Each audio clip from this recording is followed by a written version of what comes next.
கோபிச்செட்டிப்பாளையம் அருகே புப்புனித நீராட்டு விழாவில் பாரம்பரிய முறைப்படி மாட்டு வண்டிகளில் தாய்மாமன் சீர்வரிசை ஊர்வலமாக கொண்டு வரப்பட்டது. மங்கள வாத்தியங்கள் முழங்க பழங்கள், இனிப்புகள், பட்டு ஆடைகள் உள்ளிட்ட சீர்வரிசை பொருட்கள் வெகு விமர்சையாக கொண்டு செல்லப்பட்டன.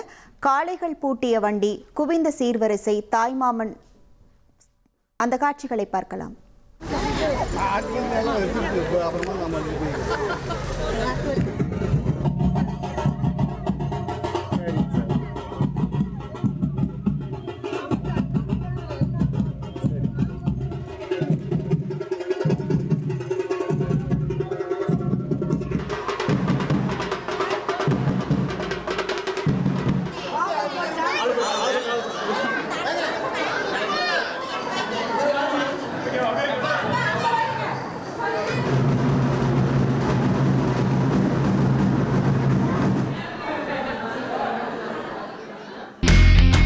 இனி செல்லும் இடமெல்லாம் செய்தி. தந்தை டிவியின் வாட்ஸ்அப் சேனலை ஃபாலோ பண்ணினா செல்லருக்கும் இடமெல்லாம் செய்தி. இதோ QR கோட், இப்பவே ஸ்கேன் பண்ணுங்க, ஃபாலோ பண்ணுங்க.